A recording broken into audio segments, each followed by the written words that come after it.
Paul Harrell. Graham, we've got Congressman Rick Crawford on the line this morning. Rick, thanks for coming back on, sir. Hey, I think it's Marty Stewart that covered Cry, Cry, Cry that you're talking about. Oh, really? Okay, yeah. It's Pretty sure. definitely slower. This is more up-tempo and just more fun, you know. So, Well, you know, it's Johnny Cash, man. yeah, exactly, right? An Arkansas legend, Arkansas tradition. Rick, I appreciate you coming on, especially on Johnny Cash Friday. And you always we always normally used to do these conversations, but we would do them recorded and we'd play them later in the day when we were on in the afternoon. And now we're live. Things have kind of worked out a little bit better, and so I'm really excited to have you on. How are things going in D.C. right now? Oh, well, you know, it's slow progress.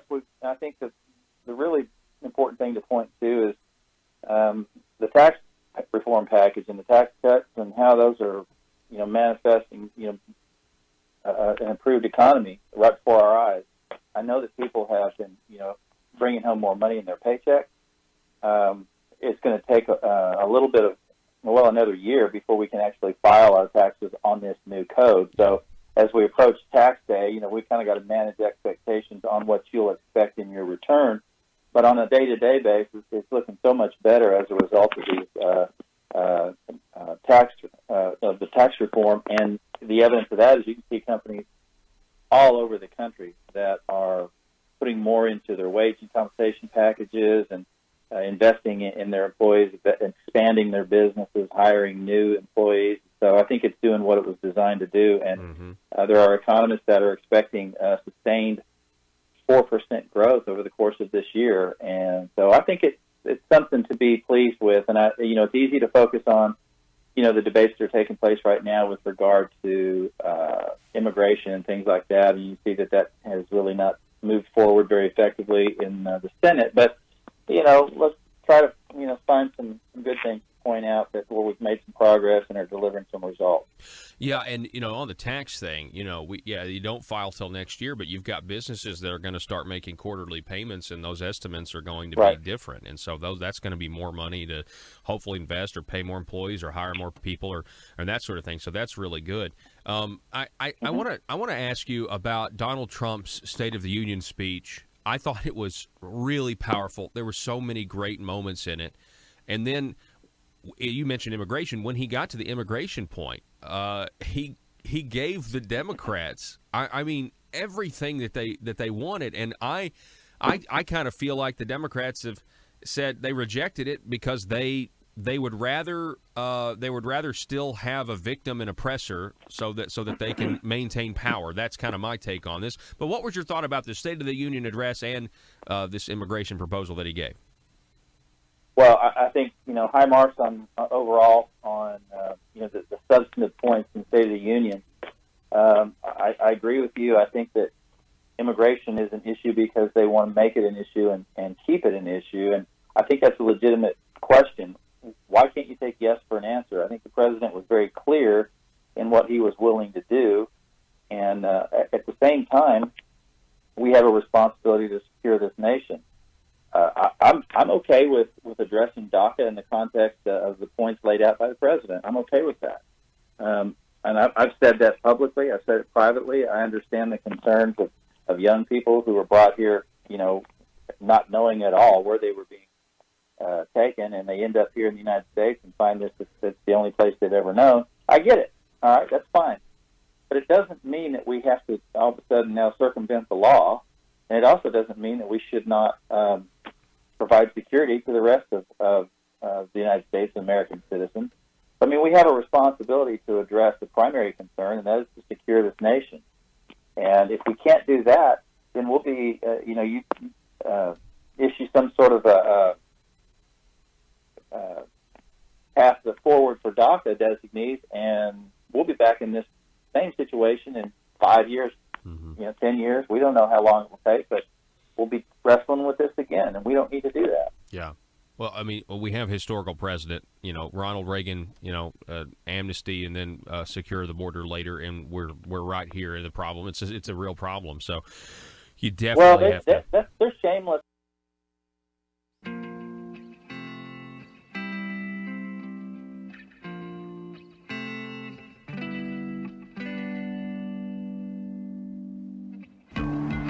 I think it's time we ask ourselves if we still know the freedoms that were intended for us by the Founding Fathers. They seem to be in full-scale retreat from spending cuts and are talking about raising people's taxes again. And I have only one thing to say to the tax increasers. Go ahead, make my day. If we lose freedom here, there's no place to escape to. This is the last stand on earth. Those who would trade our freedom for security have embarked on this downward course. Whether we believe in our capacity for self-government or whether we abandon the American Revolution and confess that a little intellectual elite in a far distant capital can plan our lives for us better than we can plan them ourselves. Conduit News Radio with Paul Harrell is on now. All right, wake up. Good morning. Thank you so much for listening. I hope everybody is having a good start to their day. If not, well, I don't know. When you hear some of the news on this program, maybe your day will get worse. But that is not the intent of the program. The intent is to give you the news because this is the intersection of conservative ideas and reality where we are building a liberty machine. And if you want to help us do that, you can call us or text us 870-275-9799. You can also sound off over at facebook.com/Conduit News. That's facebook.com/Conduit News. All right, so we got well, first of all, we got a good show for you. We've got Mr. Tim Loggins coming up from the Patriots of Act 746. He's coming up at 6:33, and I think it's obvious what the topic's going to be, and that's going to be gun control. And just really the entire fallout from the tragedy in Florida with the school shooting there. And so we'll talk about that. I tell you this much on that whole school shooting thing. Well, now you've got reports that all of the sheriff's deputies that were on scene, they had orders to not go into the school because they weren't wearing body cams.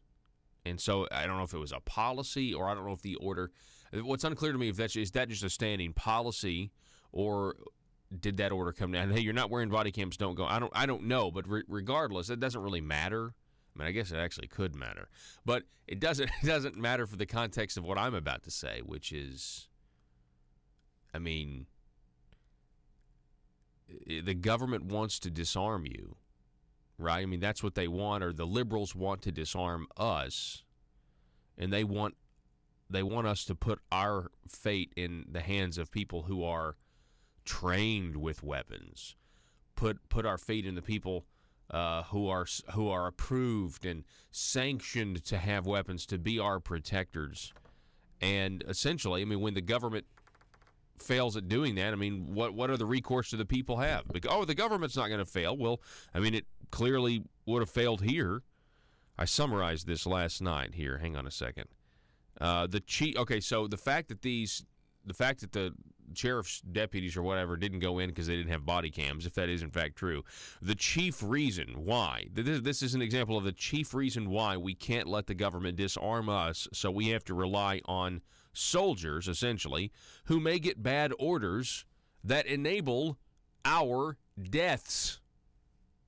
That's kind of the way I feel about it. Anyway, I'll talk more with Tim Loggins coming up at the bottom of this hour. Okay, so in other news, the majority leader and the governor's nephew, Jim Hendren, has been selected or voted by the Republican caucus into the president pro temp position. So that means for the next General Assembly, Jim Hendren will be the president pro temp of the Senate, which is an extremely powerful position, more powerful than his majority leader position is now. Essentially, things are going to continue on business as usual in the Senate. Unless, of course, we have, some changes and different majorities and that sort of thing. Not different majorities, but different, people who are true conservatives versus who aren't. You'd have to have just more numbers and, override. But, I mean, the bottom line here is this, and I see this. Can you throw the Michael Wickline piece up here? Michael Wickline, headline, GOP caucus tags Hendren. He's the nominee to lead state Senate as the president pro tem. Well, okay, he's been nominated by the Republican caucus, so presumably if they all support him, then, that's who it's going to be. I controlled F'd just to make sure to search for the word nephew. There's no mention in this article that this is the governor's nephew. Now, a lot of times, many times, when they talk about Jim Hendren, you can find it in mainstream press articles. They always mention, hey, this is the governor's nephew. And I think that doesn't need to be lost here. And obviously we harp on it and everything else because you just can't help but feel that there is a nepotistic relationship. Is that a word, nepotistic, Joe? Let's see if that's a word. And what I mean by that is, now that this has happened, now that Jim Hendren has been crowned the president pro tem of the Senate, it really does confirm that there is no separation between the executive branch and the legislative branch, as there should be. They are separate but equal power. But see, the separation of powers here is what has taken a giant hit. That's what you need to understand, because it would be one thing if Jim Hendren constantly was in public disputes disagreeing with his uncle over policy. But that does not happen. They are in lockstep agreement about what needs to happen. And I don't know how close the vote was. I don't know. There were rumors that because it was Jimmy Hickey, Senator Hickey versus Jim Hendren. We don't know how close the vote was because it's a secret ballot. And then they destroy the ballots, and you have somebody go in and count. I don't know. Somebody knows what the vote really was. I don't know how close it was. I'm not sure. But what I do know is this: the separation of powers here has taken a huge hit. And seriously, think about this. If Jim Hendren had not been constantly pursuing all policy the way it's going to affect Asa, because here's the thing: this has happened multiple times, and I'm told that this has happened multiple times, and it's very frustrating for members of the Arkansas Senate when they pursue an agenda and leadership gets on board, but then Asa backs out, and or we're going to pursue this goal, but it's Asa's way or the highway. And we're going to make sure Asa's happy. And if your agenda gets considered at all, it'll be secondary if it's even considered at all. It'll be secondary if it's even considered at all. And this is the problem, and it's a huge problem. It's a huge problem for limited government conservatives, because it means our agenda is going to continue to have a really, really difficult time because we have established firmly that the governor's not a conservative, and we have established, come on. Jim Hendren was, leading the way for the tax increases. He was leading the way for the military retirement, which is a net, gain for the government, and he still denies that, and he still thinks that we don't understand something. No, just because you transfer the money to a savings account doesn't mean that you're not still getting more money from us. It's not a complicated thing. It's very black and white. And so, there it goes. That's what it is. Everybody knew this was going to happen. This isn't huge news in terms of we're shocked. We all know that what they're trying to do is control the legislative process, control the senators, control the reps, and basically indirectly controlling the will of the people. That's what they are wanting to do. But go back to the article, Joe, because this is what you really need to see. You need to see what Democrat Senator Keith Ingram has to say in this article. Democrat Senator Keith Ingram is a big Democrat, and not he is a liberal guy. Okay, and when you think of Keith Ingram, you just got to think of your traditional Arkansas Democrat, right? And listen to what Michael Wickline writes. Senate Democrat leader Keith Ingram of West Memphis said he has the utmost respect for Jim Hendren, who has been involved in every legislative task force meeting during the past several years. Of course he has. Of course he has. Oh, man. Oh, man. And people mistake that for leadership, by the way. Instead, what they don't understand is you guys are being managed so that you don't revolt. Just understand that. You guys are being managed so that you can be controlled and that you don't revolt. It was no. I mean, I've talked to some senators. It's like no. He's a great leader. He's led us so much. And these people, this same senator will say that. And be like, well, what direction is he leading us in? Well, not the one I'd like to go, but he is the one that's leading. Well, that's a huge problem. You're just leading for the sake of leading, but what direction are you going? And people are like, well, I don't really like the direction. I understand what you're saying, but he's just the only leader. It's like, no, he's the only leader because you guys are not allowed to select another leader. It's like the charge of the light brigade. Explain that. The charge of the light brigade. Okay, give me 1 minute. Okay, I've never heard that reference. Okay, so first off, the charge of the light brigade. The light brigade is a poem. Okay. About poetry. Yeah, you're so cultured. Let me look it up just so I don't want to get this wrong. Mm-hmm. Like, I'm pretty sure I know what it is. All right, I'm going to continue going because you got to listen to. Here we go. This is what Keith Ingram, the Democrat, has to say about Jim Hendren. Quote, Jim is a fine man and will be fair with the minority party. Now, why do you want to be fair with the minority party? I mean, what's the definition of fair in this context? Let's keep reading, and maybe we can use context clues and discover what does Democrat Keith Ingram mean about fairness. During the Senate's brief meeting in advance of the caucus meeting, Ingram told senators that Dismang has done, quote, this is the old President pro tem, an outstanding job in representing the thoughts and opinions and hearing the points of view of both parties. So that's what fairness is, hearing the points of view of both parties. I think it's more than that. I think it's implementing the thoughts and views of the Democrat Party. I think that's what fairness really is here, and I think that's what we're talking about here. In that case, I would reject fairness. What about you? I would want a Republican. You know what I would say? They say, you're not being fair. I'm going to say, no, you know what is fair? Election tallies. That's what's fair. And if you Democrats want your ideas heard, you need to win elections. But we don't have that mentality. We have because Asa needs the Democrats to get his agenda passed.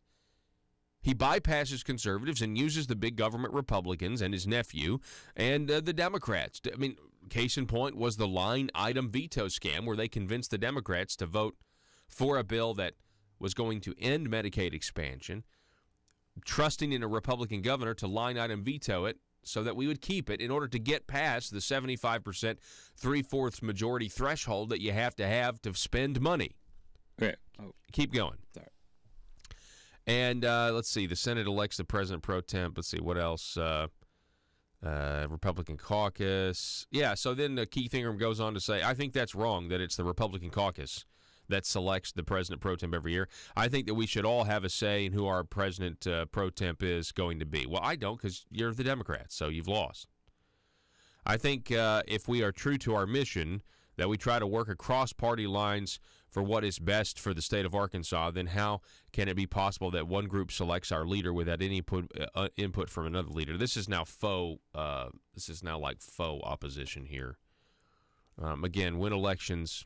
Man, it's so easy to point out the flaws in the Democrat argument. I just wish the Republican leadership would see it as well. Don't you guys? My goodness. Oh, my goodness. But anyway, I'm sure Senator Hendren will continue in the fashion of Senator Dismang.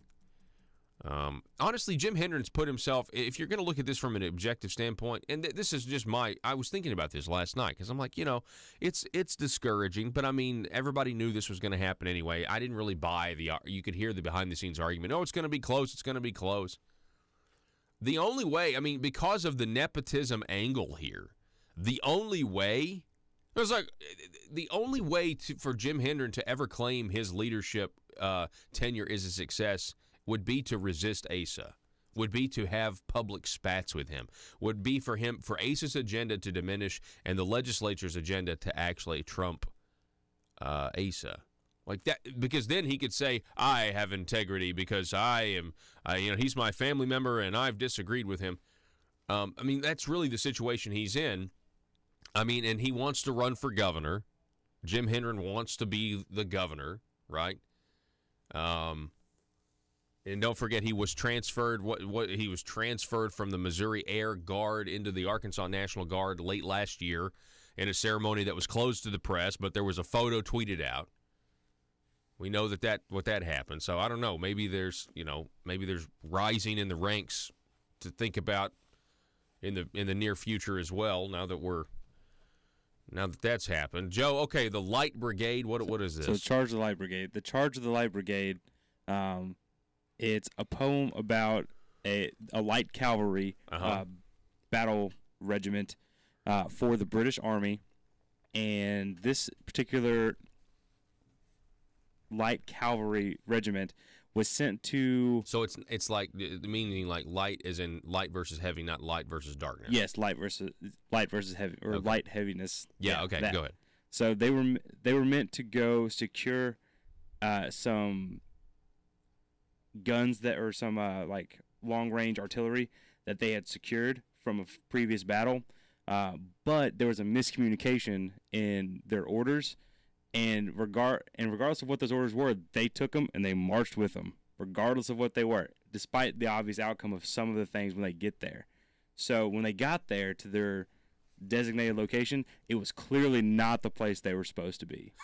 Because instead of just recovering these cannons and recovering this artillery, they were met with full-blown defensive battlements with like long-range artillery with wide-open fields. They were just going to get blown away the entire time, but they marched anyways, because it was their orders. Despite the obvious outcome of what was going to happen. Granted, the poem itself talks about the valor of the troops and stuff like that, but in this case, of using this analogy with... Well, so I wonder how many Republicans in the caucus voted for Hendren based on that. Well, these are just our orders. These are our orders. Yeah. We know that this isn't good for the legislature. We know this isn't good for the separation of powers, but we're going to do it anyway. Well, just that. How many times have Republican legislators voted because it was their orders, regardless of how good or bad it was for the state? Yeah, and that's that's another good point. Are you an actual leader? Okay, or are you just really good at following orders? And there's a difference there. We've got to take a break. Don't go anywhere. Back in a moment.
Do you need conservative legislation killed? Or do you need policies enacted that ensure government growth? Then you need to get Nephewed. Hi, I'm nephew number 1 of uncle, nephew, and nephew, attorneys at law. I'm not a lawyer, but I am a senator. And I'm nephew number 2, and I am a lawyer and also a senator. Are you the victim of a recent accident in which the voters in your community mistakenly elected a limited government conservative who is now actually implementing the ideas he or she campaigned on? That's right, nephew number 1. Don't be a victim of democratic elections any longer. At Uncle, Nephew, and Nephew, we are committed to killing limited government legislation and promoting bills that increase the size of government by using any tool at our disposal. Because sometimes the truth of the matter is, principles get in the way of pragmatism. Just listen to some of our great testimonials. Ever since I've been using the nephews, all my special interests have been served. as long as you make sure your contract says lobbying services are prohibited, then the legal services of uncle, nephew, and nephew are legal. Trust me, put the nephews on them. It came out of nowhere. I was blindsided last election cycle when my well-funded and paid-for politician lost to some grassroots limited government voters. But then I hired the nephews, and they killed all the conservative policies the voters wanted. I got nephewed. I got nephewed too, and so can you. Uncle, nephew, and nephew will accept compensation via campaign contributions. Put the nephews on them. PHP parody. Yes.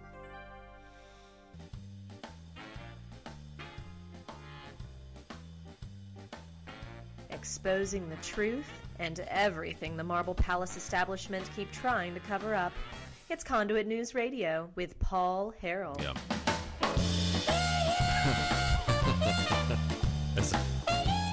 The state got nephewed all right. I mean, yeah, that's exactly what happened yesterday. Now, well, let's say the Arkansas Senate. That's what occurred. I am amazed that no one honestly thinks. I mean, it's something to make fun of, and we do a really good job at it because there's truth in that comedy. It's funny as it can be, but there's truth in it, and that's the best type of comedy is when you have the truth interwoven into the absurd.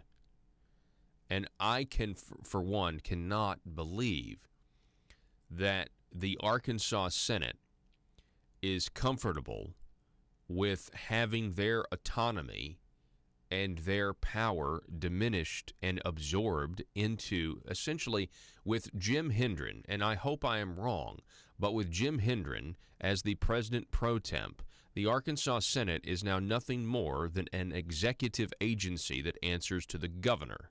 You guys are now a bureaucracy instead of a representative body.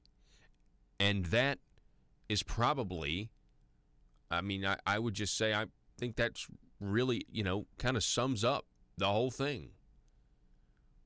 With the and look, with Jimmy Hickey is the Republican that was running against Jim.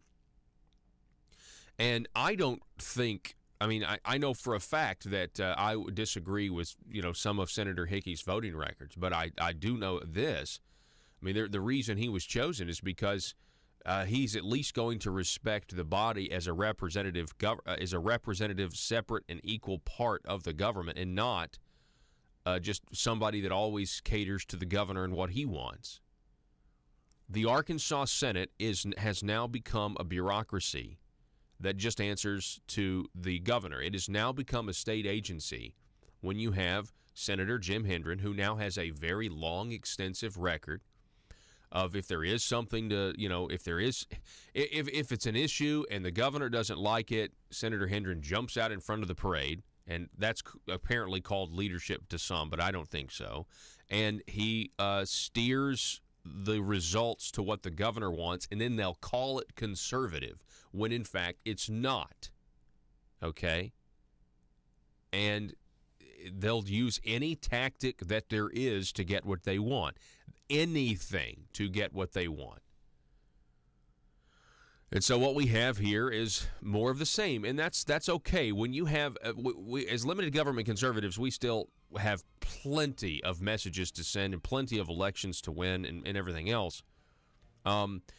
Anytime you have an entrenched leadership, people always put people underneath them that are going to protect them if something happens to them. And when you saw this with John Boehner and Eric Cantor. Eric Cantor was waiting in the wings. You know what I'm saying?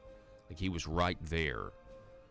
Of course, then he lost. But you get my point, right? So it's not a surprise that you have an establishment protector of the status quo in Jonathan Dismang, and the next person to take over that is the same type of person going to pursue the same policies because these people insulate themselves. So that is not surprising to any of us. Our mission is still the same. Let's measurably reduce the size of government, and let's just keep going. Let's keep fighting.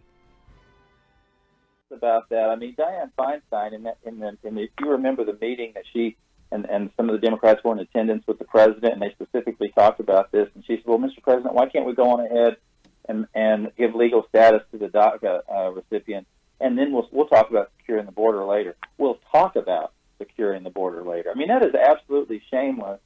That it really kind of really betrays their total, their real agenda, and that is that they have no interest in border security. They want to provide citizenship as a win to these individuals, and then leave the door open for more to come in so they can do it again. Mm-hmm. Yeah, you're exactly right, and I appreciate. I definitely appreciate your thoughts on that, and I think a lot of our audience does as well.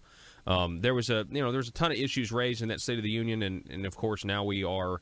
Well, let me just say this. I guess when he gave the State of the Union address, some people were speculating, Congressman Crawford, that he was going to read from this memo, that was going to be released about what was going on with the FBI and the FISA application to what they're now saying, to essentially spy on the Trump campaign and everything else. He didn't do that, but later in the week he did declassify it, and now we know things. And you voted to declassify it, didn't you? Yes, I did. Well, so how what just kind of describe all that for us, and were you shocked to when you read that memo? Were you shocked at the abuses in the Obama administration? Let me give you a little bit of a timeline here that sort of tees up why the memo was necessary. There was a several month period that where the Intelligence Committee, on which I sit, requested information from FBI and DOJ as we were involved in executing our duly appointed Russia investigation responsibilities. And FBI and DOJ refused to give us that information. Repeated requests, and they ignored those. We eventually had to subpoena that information. Then a Deputy Attorney General, Rod Rosenstein, decided it would be a good job to, upon receiving that subpoena, to go and talk to the Speaker of the House and do an end run around our committee, the requesting authority, and say, look, we really don't want to give this information up. Can you talk to the committee and have them drop this subpoena? And this is what I want people to understand. Speaker Ryan stood with us and for us and said, no, you're going to have to give up that information. I'm going to tell you, there's not a whole lot of speakers that would have done that.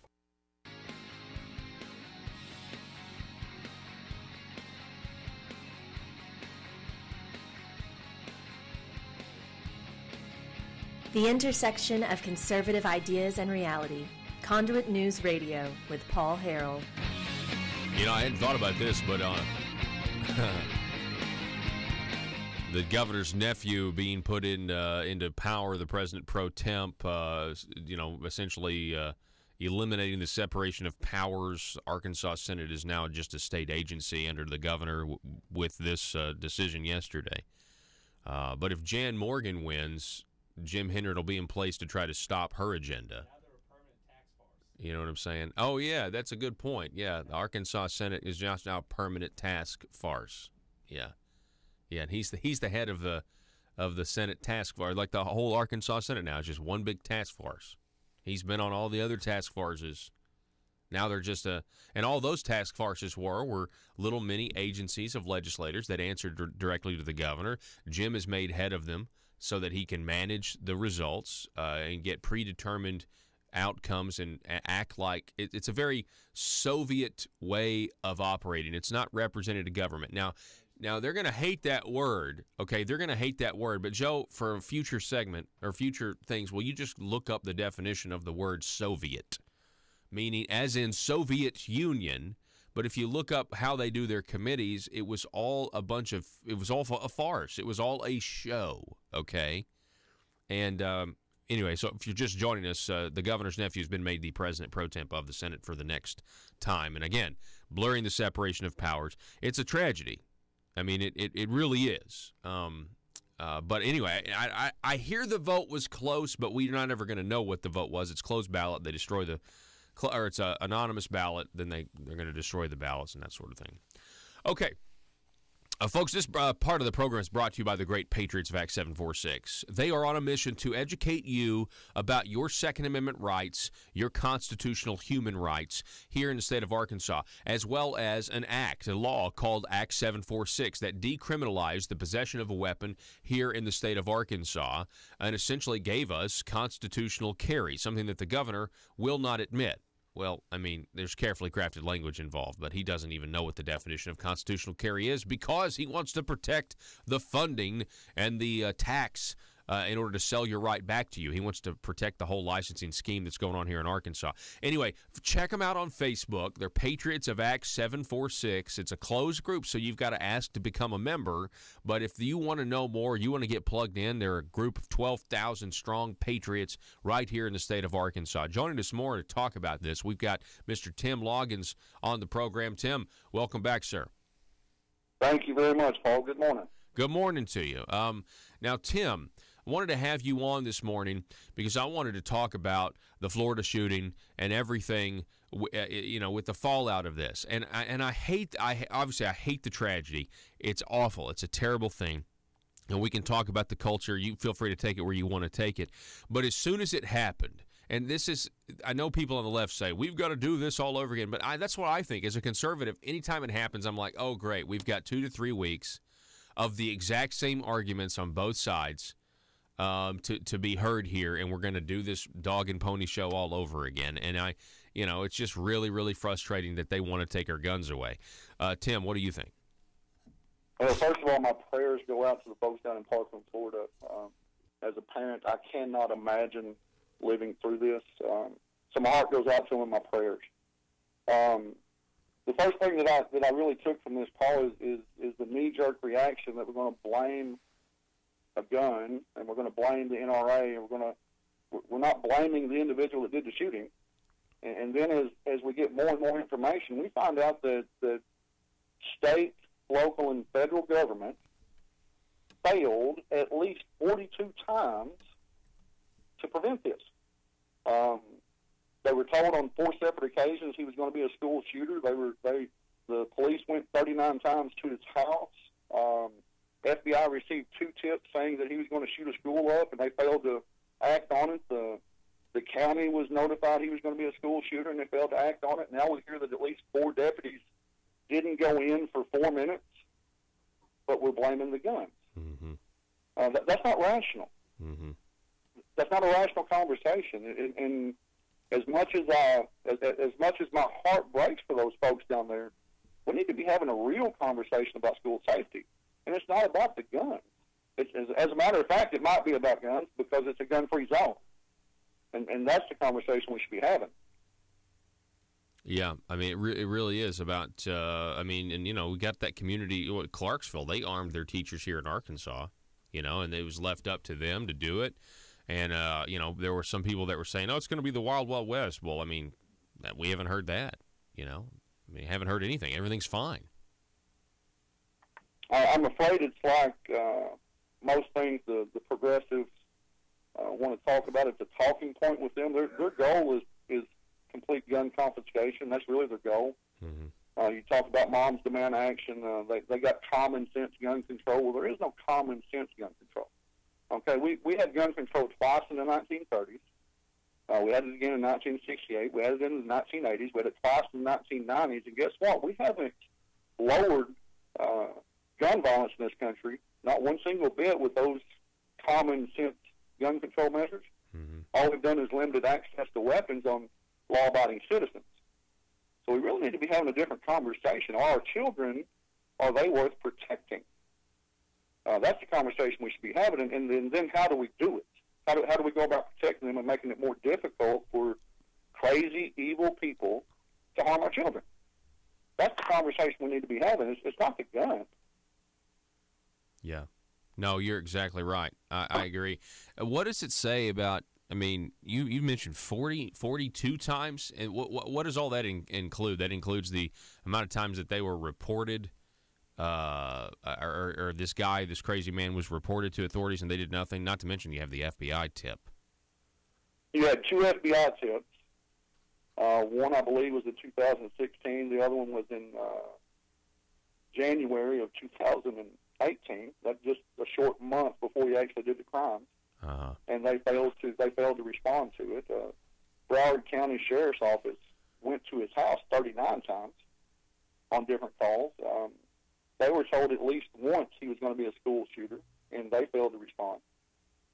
He was reported to the school resource officer, that Mr. Peterson, one of the deputies that failed to go in, that he was violent and going to shoot up the school, and we don't have any record that Peterson actually even interacted with him.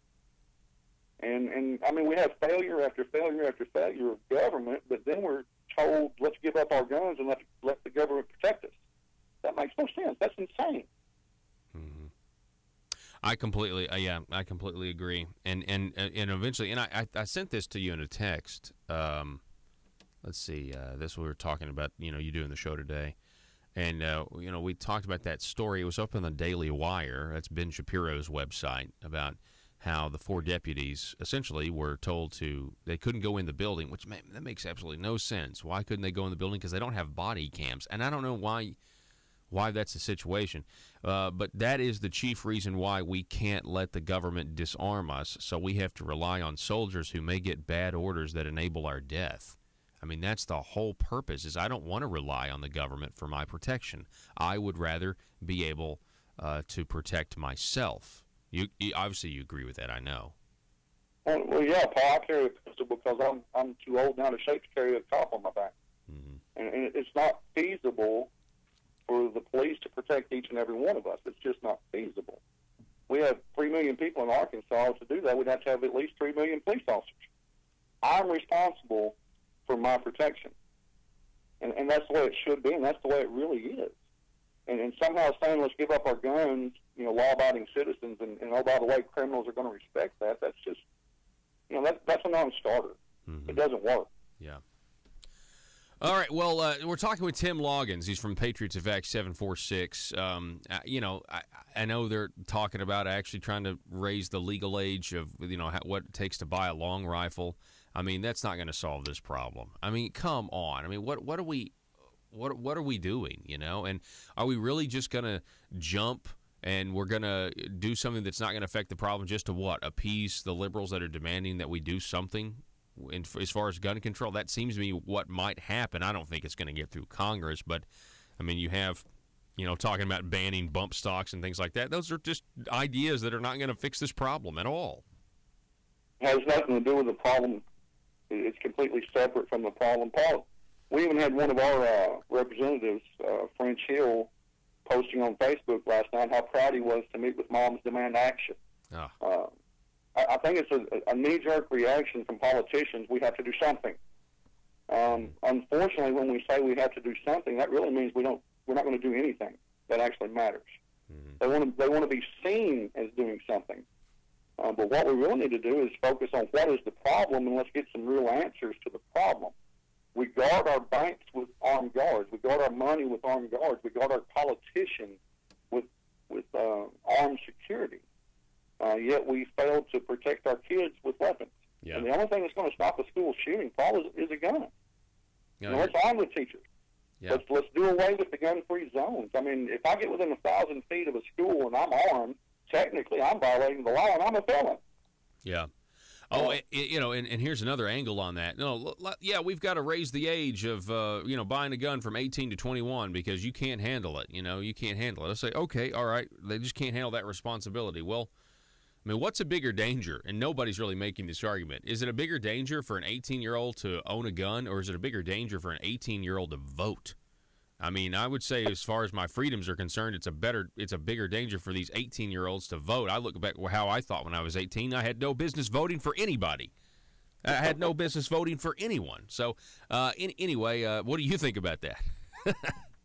Well, they talk a lot about the frontal lobes not developed until age 25, and these so-called kids are not mature enough to have a weapon. And you know what? At 17, you can be in the military. And they give you a gun and say, go shoot someone. So if we're going to have this conversation about we're going to raise the age to 21, then are we going to do it across the board? You can't join the military until 21.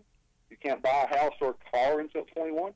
I mean, if we're going to say for guns, you must be 21 to be an adult, then obviously the natural conversation that flows is, we're saying you're not going to be an adult on any level. Mm-hmm. And I don't think they really thought this process through. It's just a knee-jerk reaction. It's not going to fix anything. Yeah. Hey, so Tim, kind of transition. You guys have a big dinner coming up pretty soon, right? Or a big event?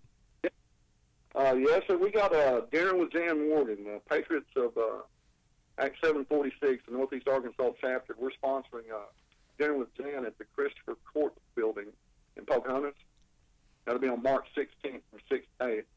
And we're going to have barbecue pork sandwiches and all the fixings and, $10 a person, $15 a couple, and folks get to come here, Jan, speak and eat dinner with her and spend a couple hours with her and get to hear her. Great. Hey, where can people buy tickets for that?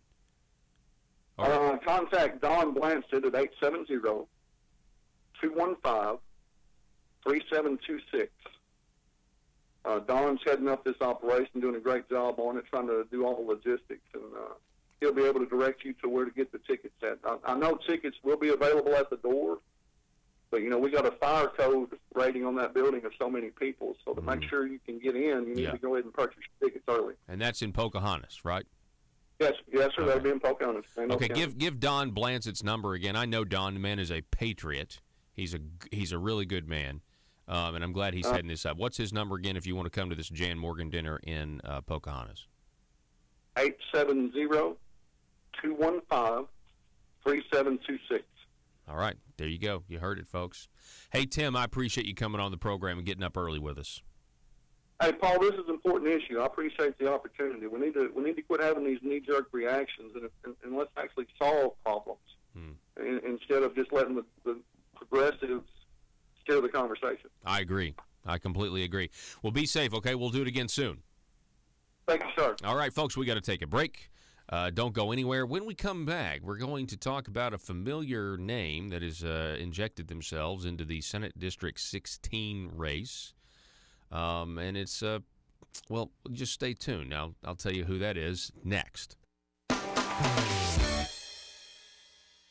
If you're like me, you believe that small business is the heart of Arkansas's economic engine, and it should be viewed that way by the politicians in Little Rock. Conduit for Commerce also believes, like you and I believe, policies that achieve less regulation and lower taxation help small business in Arkansas thrive. Other policies like small, constitutionally consistent government and reducing citizen dependency on government keeps it from growing and expanding its influence on our daily lives. Conduit for Commerce works every day to educate the general public and legislators on these important priorities in the name of Arkansas small business. By the way, contributions to Conduit for Commerce are tax deductible. Log on now to conduitforcommerce.org and click on Contact Us on the right side of the page. That's conduitforcommerce.org. Go there now and learn the facts on protecting small business in Arkansas.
Need your daily news fix? Don't forget to tune in to Conduit News Radio with Paul Harrell.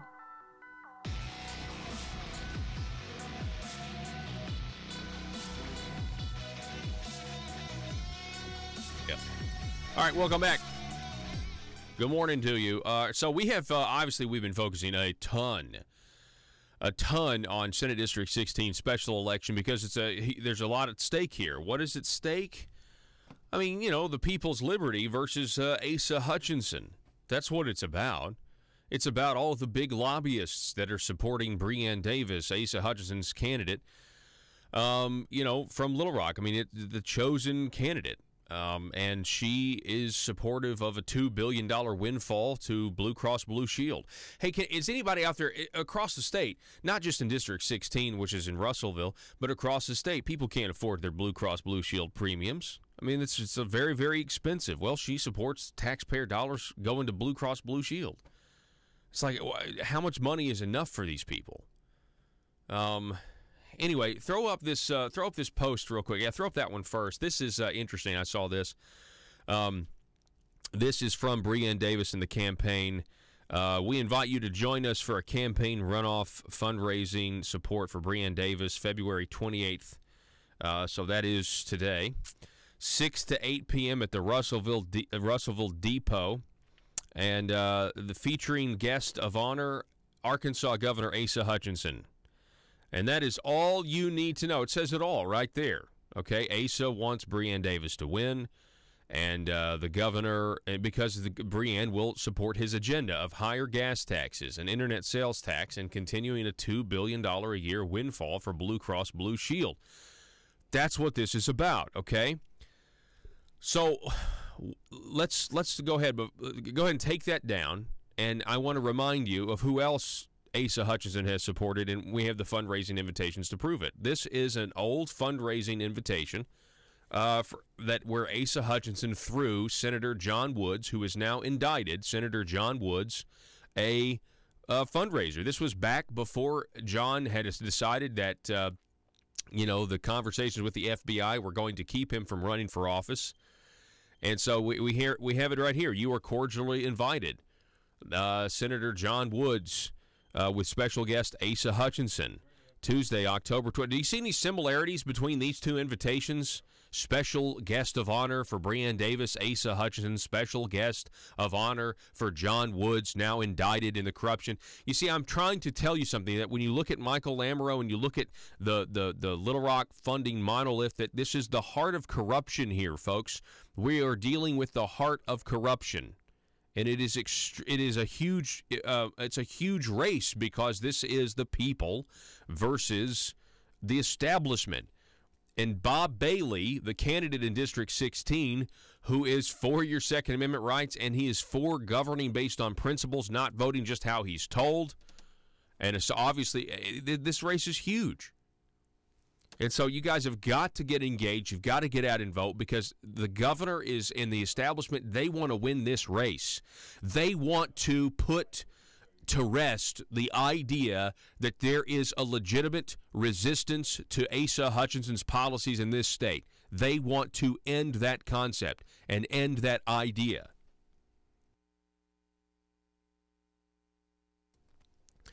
So, okay, get rid of that. Get rid of that graphic now, Joe, and now let's go to this. You know who John Wood's biggest backers were? John Wood's biggest backers was a political action committee called, wait for it, Conservative Arkansas. That's right, Conservative Arkansas. And there's a newly created Facebook page called Conservative Arkansas. And there also is there's the original Conservative Arkansas Facebook page that is still out there. So I'm not entirely sure that they are the same, but I would venture a guess that they are, because Conservative Arkansas is now injecting themselves into the Senate District 16 race, or a group on Facebook called Conservative Arkansas. And see, Conservative Arkansas, we call Con Arkansas, because they weren't actually conservatives at all. That's what you have to understand. And it was John Woods. He had a lot of influence. Conservative Arkansas was on the side of John Burris in the several years ago. They picked John Burris over Scott Flippo all over Medicaid expansion and the private option and things like that, and put money into that race. And, of course, now Conservative Arkansas comes out and interjects themselves into the Senate District 16 race. Scroll down a little bit, Joe, because they've got this video where they are trying to expose Listen to this. They write, breaking, last week we shared a video that accused Arkansas Senate District 16 candidate Bob Bailey of being almost entirely funded by one wealthy group controlling multiple PACs. After extensive research into the accusation, we've discovered that, according to the Arkansas Secretary of State, 72% of Bailey's funding comes from one wealthy outside the district group using multiple PACs, also known as PAC cloning, apparently. And then they talk about Joe Maynard and attorney Brenda Vassar-Taylor. Okay, so they've made this video and they're putting this out there. And do you know why they're doing this? Because Conduit News first broke who was backing Breanne Davis. Will you show us the invitation fundraiser for Breanne, Joe? Because Conduit News first showed you the graphic. We first showed you that big pharma, big Medicaid, big healthcare, big tobacco, big alcohol. We first showed you that that's actually what was going on. Here it is. Can you zoom in a little bit? This was a fundraiser that was thrown. Don't you love these invitations? They're actually very telling. Here's a fundraiser that was thrown in December for Breanne Davis by all those names that you see, right? And each one of those names, how many names is that? 1, 2, 3, 4, I don't know. What is that, 24 names or something like that? And each one of those names, for the most part, there's a few politicians on there, are connected with medical marijuana, healthcare, big pharma, Medicaid, gambling, alcohol, corporate welfare, lobbyists for the internet tax, and tobacco. 37 names, including the legislators, 37 names on that invitation. And it was these are establishment big government groups. And they are giving money to Breanne Davis because they want something in return. And if you watch the Pope County video, now, do any of these lobbyists show up to Pope County and explain why they're backing Breanne Davis? No. But did Joe Maynard and Brenda Vassar-Taylor show up to Pope County and explain why they want limited government and they're supporting Bob Bailey? Yeah, they did, because they're open and transparent about it. There's no conspiracy here. There's no hidden intentions. There's only hidden intentions on the part of Breanne Davis, because each one of these organizations want something for their money, and they want something that is going to treat other people unfairly and use the government to do it. Do you know what Conduit wants? Do you know what I want? We just want someone to have the freedom to compete in an election, and if they win, they are able to vote and govern based on their principles and what the people sent them there to do. And not have to say, well, CVS Caremark gave me a lot of money, so I need to go ahead and vote with Asa Hutchinson and not help out the pharmacist. Sorry, it's what's best for my district. No, you've taken that money from Little Rock. And so now we have this group called Conservative Arkansas, which is carefully crafted language. They're not a conservative organization. Con Arkansas has, oh, by the way, that's an organization out of Northwest Arkansas. What are they doing? Now, I don't know if this Facebook page is the exact same as the old Conservative Arkansas, because there's another Conservative Arkansas Facebook page that still exists. This one was recently created. But the bottom line is this. They will use language, Conservative Arkansas. They've never been conservative. We call them Con Arkansas. They support liberalism, and it's a way to say, well, Conservative Arkansas says this. It's an organization called Conservative Arkansas. It's like Asa Hutchinson renaming the private option to Arkansas Works so that you'll think, oh, it's about working folks. No, it's about able-bodied adults who are on welfare. And so they'll do these little name games. They will pull out all the stops. I told you on Monday that this was going to be a bumpy 2 weeks. And it is going to be a bumpy 2 weeks because Asa Hutchinson's coattails are at stake here, folks. And they are going to try to paint Bob Bailey as an extremist. They're making money from outside the district. I mean, why? I mean, how hypocritical? Money from outside the district, money from inside the district. Well, where do you think Breanne Davis's money is coming from? It's coming from Asa Hutchinson. It's coming from Little Rock. It's coming from outside the district.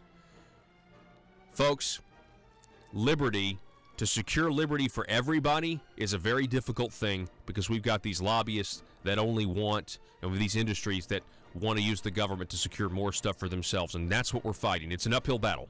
The news and talk of Northeast Arkansas. This is News Talk 101.3 FM and 12:30 AM KBTM, Jonesboro, an EAB radio station. And he did it because he wanted to maintain the integrity of that committee and support the committee, and he does that. He's very supportive of the authority of committee. So this was the agreement. Rather than just bring the information forth, they said, well, this is really sensitive information, so we're going to set up a reading room over at DOJ and provide and allow limited access. So they put it in a SCIF over at DOJ, and the parameters were accepted that, we could have one member and two staff members go and view the material. So Chairman Devin Nunes appointed Trey Gowdy as our member, because Trey Gowdy is an accomplished former federal prosecutor, and who else would you rather have doing that? Exactly. He's phenomenal. Yeah, exactly. So he goes over there, uses the documents along with two of our staff who are attorneys as well. And they come back and they draft this memo based on the contents of that of the material they saw. A 3.5-page memo where there were no pejoratives or adjectives or speculation or name calling or anything like that, but purely pointing out facts. Period. End of story. There were no sources and methods, and there was no compromise of national security. Therefore, the committee voted along party lines to release that to the House members for their review, which we did. It stayed in the SCIF for a period of probably 10 days to allow members to review it. There were well over 200 Republican members that viewed it, and less than 50 Democrats that viewed it. Now, they all had an opinion on it, but only 50 of them took the trouble to come down and view it. Wow. Then we voted, send it to the president for his review and for his disposition in regards to declassification to make it public. He did that. It was viewed by the FBI. The FBI could not refute one single fact thematically or materially. It was accurate, and they knew it. They didn't want it out because it pointed to some individuals as some bad actors within their rank, and that's why they didn't want it released, but they could not refute the accuracy or the validity thematically, materially, or otherwise.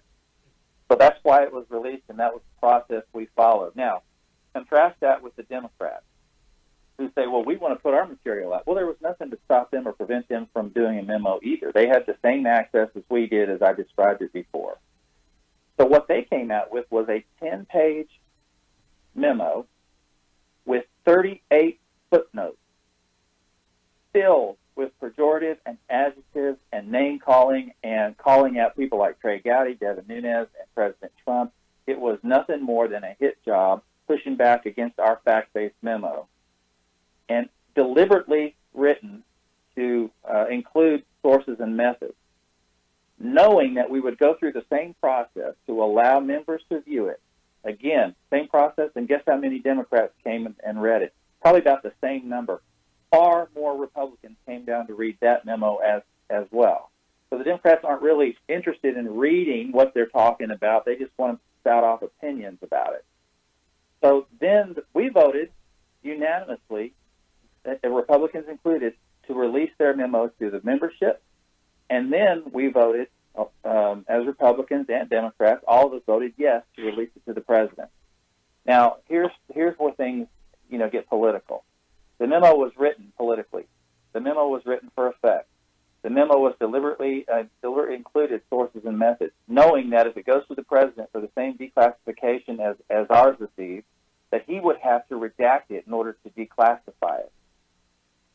And he didn't play that game. We had the FBI and DOJ review it. The president looked at it and said, I'm not going to release this in its current form. The FBI has to make the determination of what's acceptable. There were some 47 items that would have required redaction and 17 others that were questionable. So basically what the president did was he took a red pen and said, hey, here's your English composition, circled all the mistakes on your rough draft, and to go back and do it again. And he didn't play the game. He beat them at their own game. What they wanted to do was for him to redact and send out there and say, see, he's got something to hide.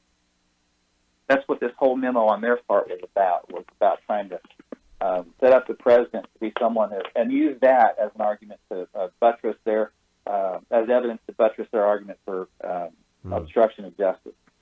So it didn't work. Nobody's buying it. And if they want to make a statement to refute our memo, they're free to do that, but they've still got to follow the same classification guidelines and respect the sources and methods and all that kind of stuff, or it'll never see daylight in public.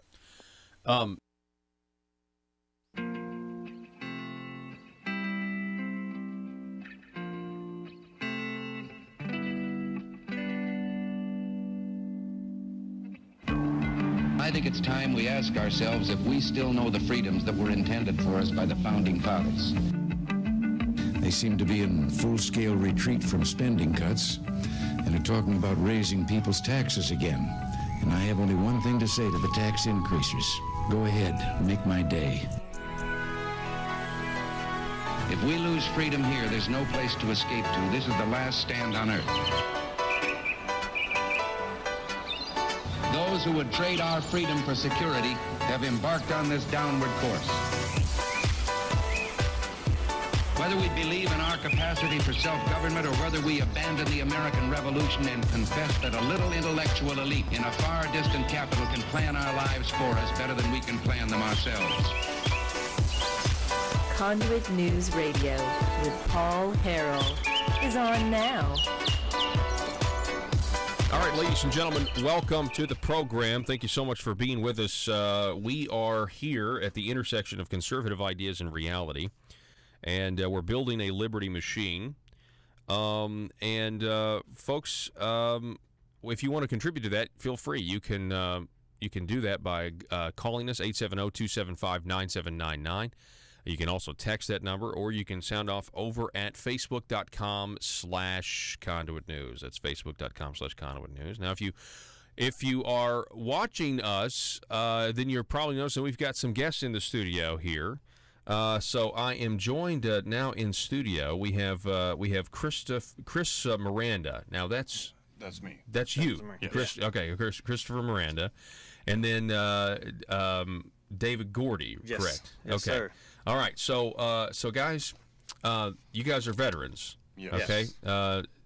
Chris, let's start with you, and let's talk about your time and where you served. I was in the United States Marine Corps from 2000 to 2005. I was stationed with 5th Marines for the majority of my time in service. 2003, we went to Iraq, and that was my only combat deployment. Yep. Yeah. Well, thank you for your service. Yeah. Thank you for your service. It was my honor. So, David Gordy, Yes. what about you?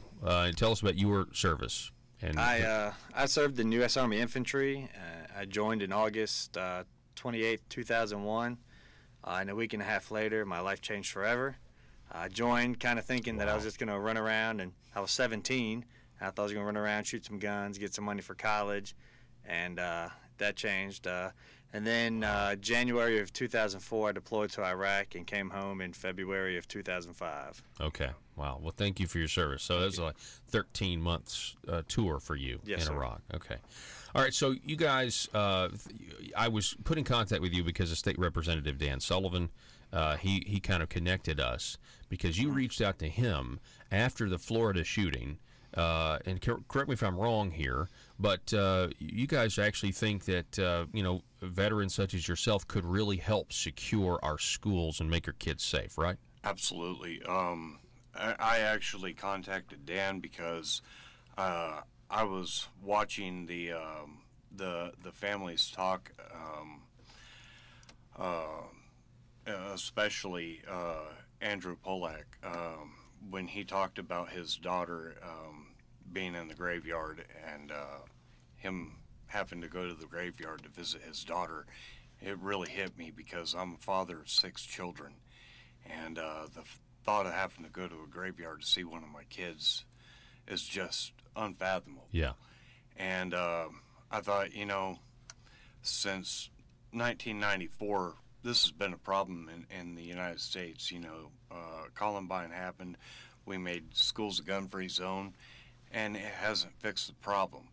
We have veterans in the United States. We are trained to deal with active shooters. This is a job we can do. Mm-hmm. This is a job all the veterans I've talked to want to do this job. You know, and it's not something that takes a lot of training to get us up and running on this. Yeah. So it's a matter of, you know, cutting the red tape. Yeah. Basically. David Gordy, what do you say? Yeah, I mean, I absolutely think that this is something we can get up and going. You know, in our limited conversations that we've had so far, you know, we're only days into this, so we don't have any master plans or anything like that yet. But definitely a lot of encouragement and a lot of excitement about this. And like Chris said, you know, we're trained for this. Maybe I'd like to think we're the best trained for those kinds of situations, and we can, you know, and it may not be walking the hallways. You know, we've had discussions from walking the hallways in the school to just staying out on the perimeter of the school campus and being in contact with the police officers that are already inside the school. I feel like you guys would know something, a thing or two about securing a perimeter. Yes. I'm sure that's standard procedure for you guys. Securing perimeters and manning a guard post. Done that quite a few times. Oh, yes. Oh, wow. So is it? So you say you're just in the early stages of this. So what are the early stages? What does that consist of? And are there more of you guys that want to do this? Oh, yes. I've been in contact with a number of veterans across the United States, not just here in this state, but across the United States who are trying to contact their local government to try to get things done. But here we've talked to, you know, Dan Sullivan. We've talked to now school boards. Trying to saying, hey, we're here. Yeah. Sheriffs on getting training regimens going. We have talked to, I've called the Attorney General's office. I'm waiting on a return call on what the legal ramifications are. We have to find out what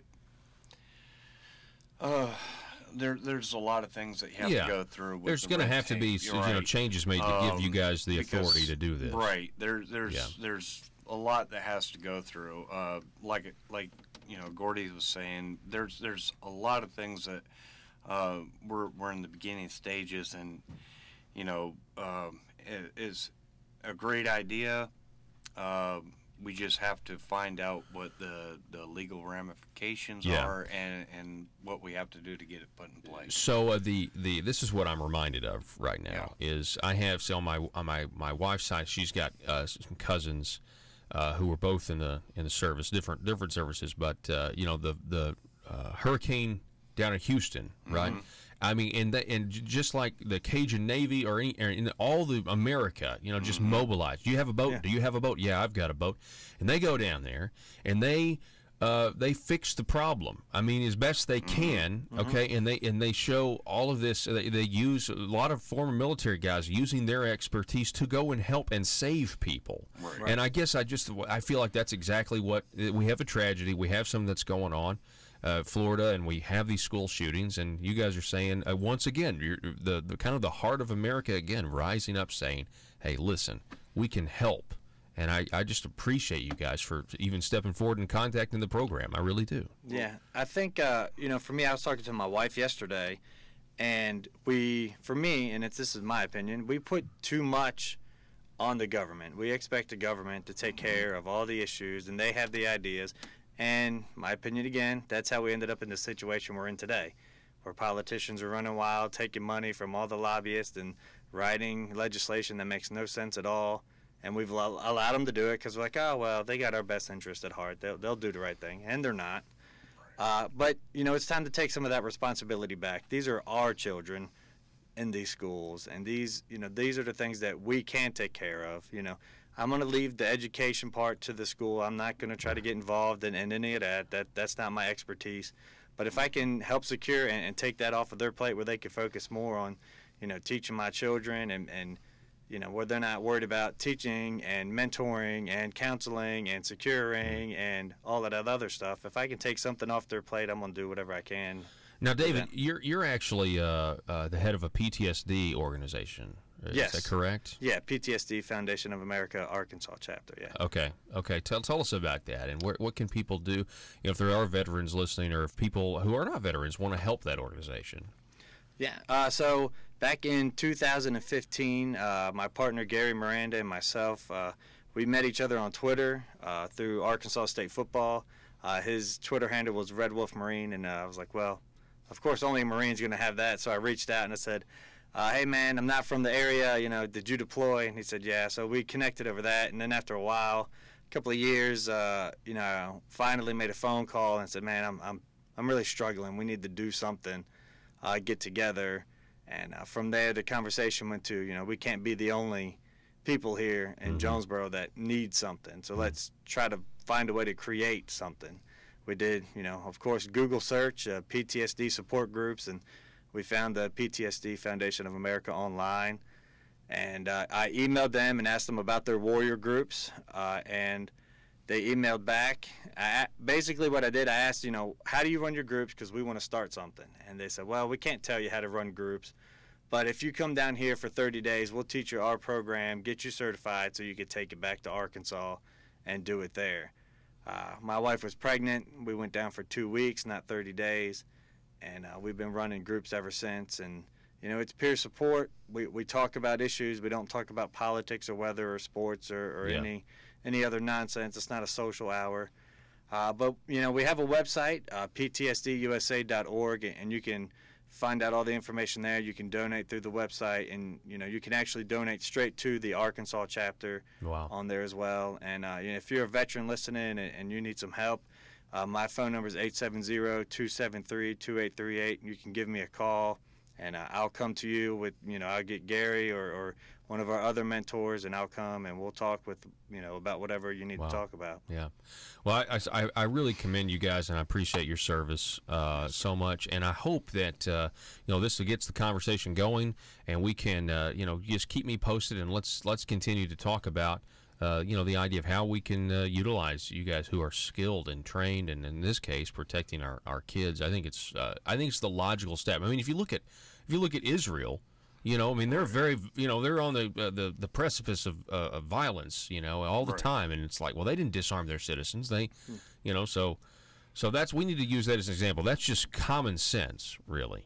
Well, I'd like to add one thing. I took an oath to defend this country, and that oath didn't end when I got my DD-214. And same with Gordy, same with all the veterans I've talked to.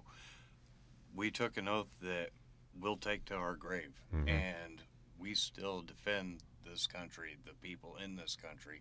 That includes our children, which is our most precious resource. Yeah, I agree. I appreciate you guys so much. Yeah. Chris Miranda, David Gordy, it's been a pleasure to meet you. Let's keep in touch. Will do. Okay. All right. Thank you. Folks, we're going to take a break. This is Conduit News Radio. I'm Paul Harrell. We'll be back in just a moment.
Who's next to Zipline? Me, and I'm really excited about this.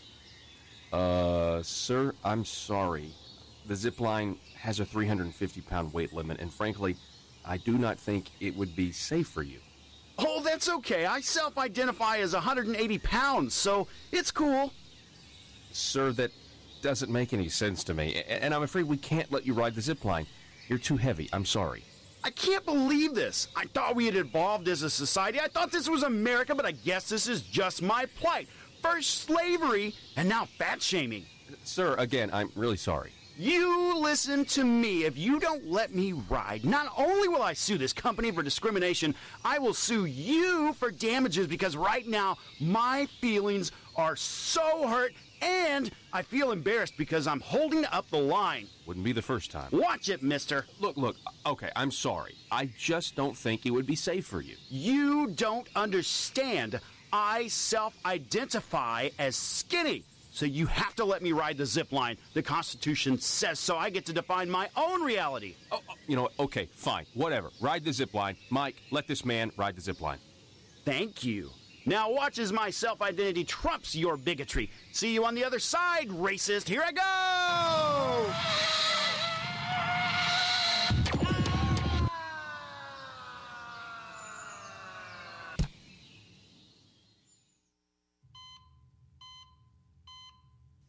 Doctor, thank goodness. What's the prognosis?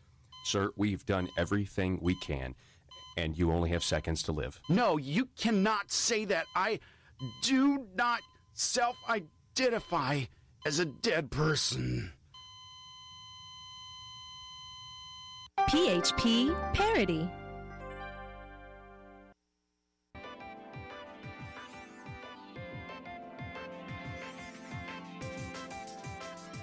Conduit News Radio with Paul Harrell is building a liberty machine. Find out more at conduitnews.com.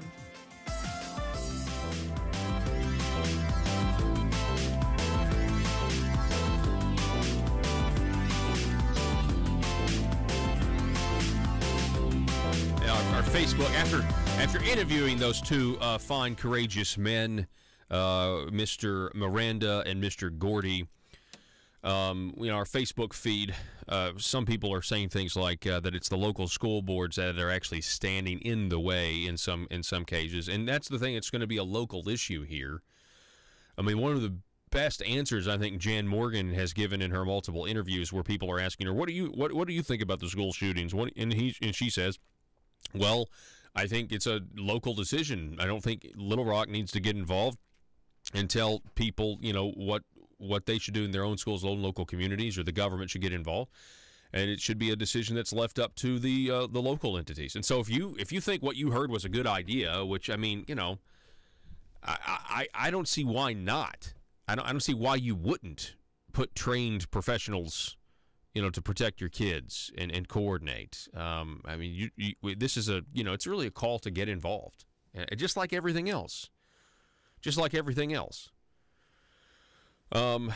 So look at this article real quick. This was something that really jumped out at me because the Arkansas Center for Research and Economics, Mr. Jacob Bundrick, recently he testified at a Senate panel debating the benefit of economic development incentives, and Wesley Brown over at Talk Business and Politics has that story.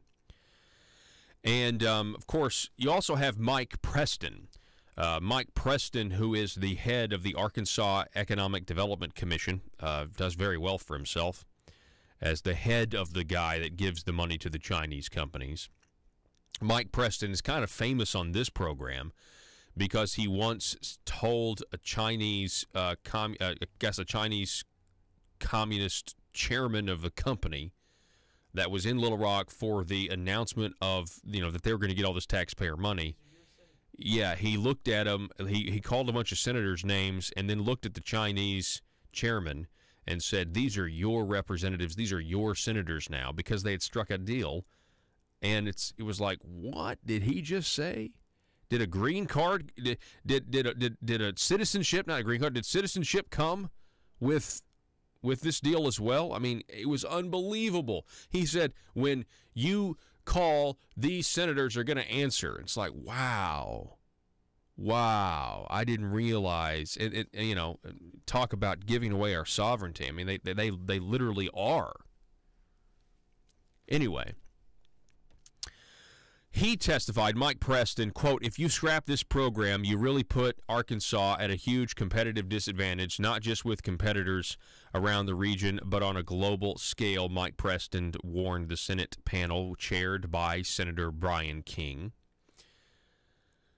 And then we have this quote, "It makes a difference to companies that realize we are not going to turn around and raise taxes on them, and they can come to our state and pretty much know what they're going to get," Preston said, of the incentive fund that lawmakers appropriated $30 million for.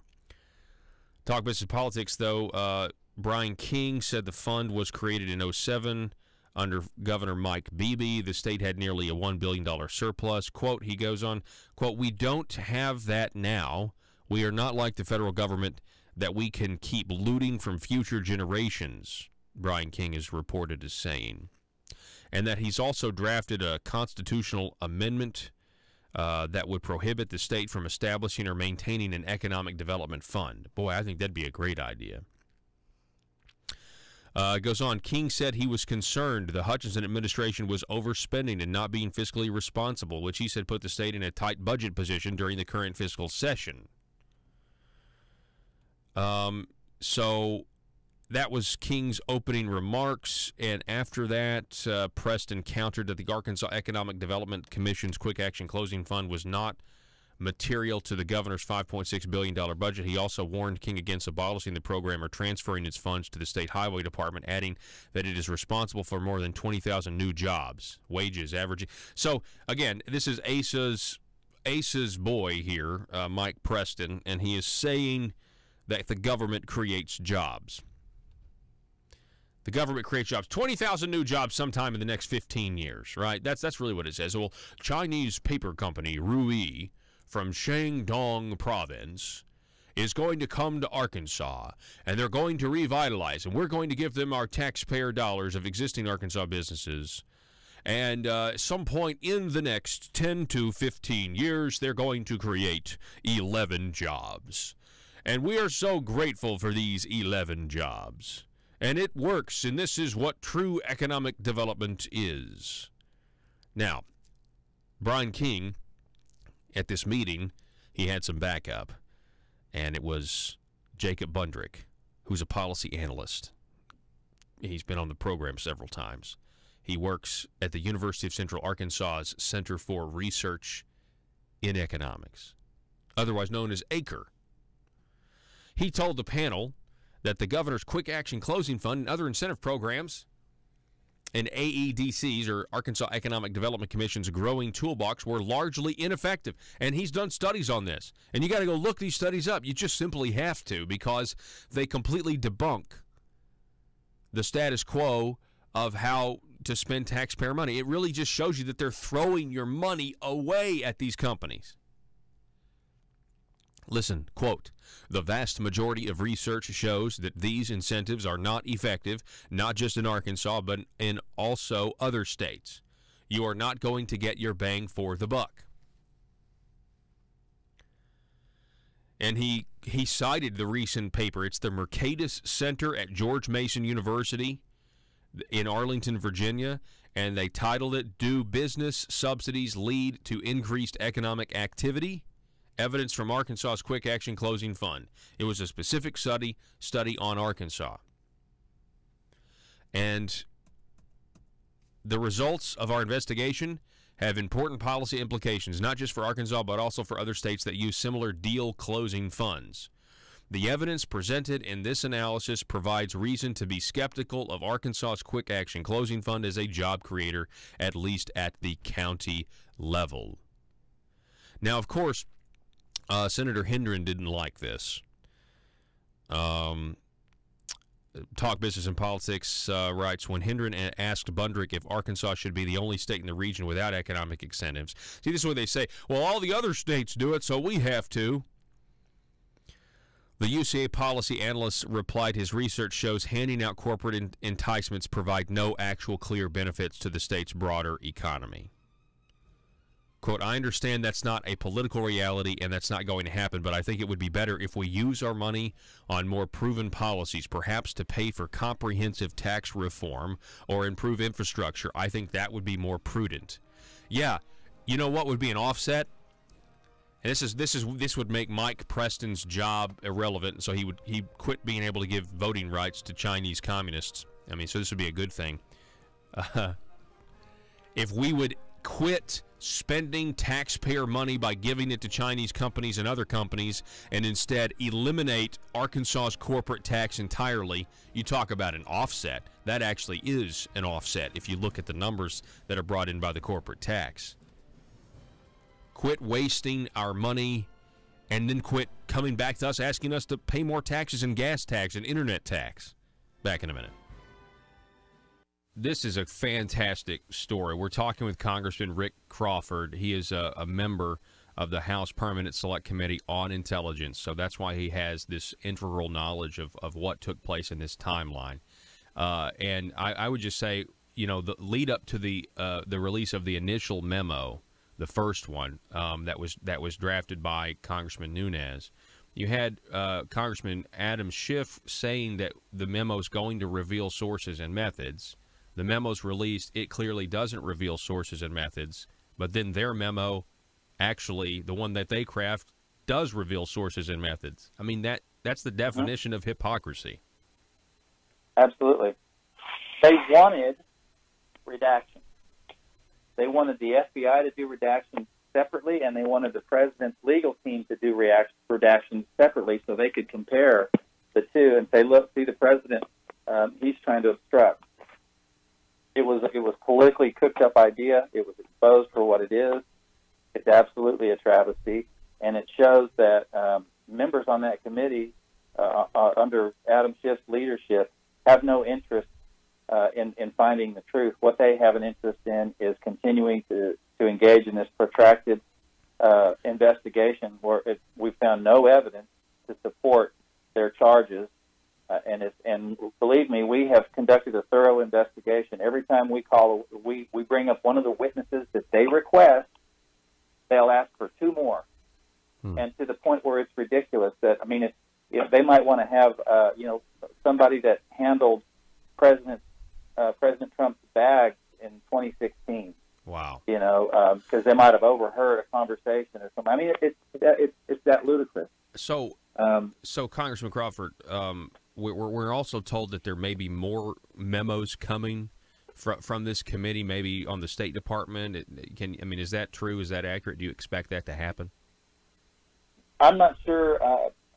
Yes, but there is a more fulsome representation forthcoming on the extent to which the previous administration was involved in activities relating to this topic. So when we talk about Russia collusion, yes, we have discovered Russia collusion.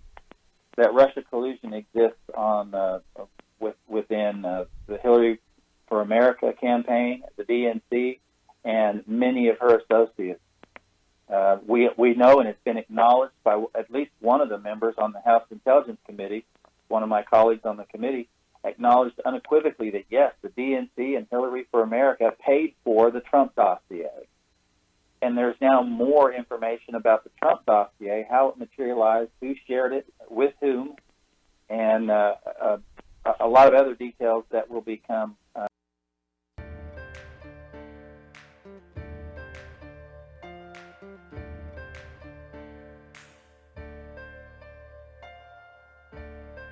bringing you your daily dose of truth. It's Conduit News Radio with Paul Harrell.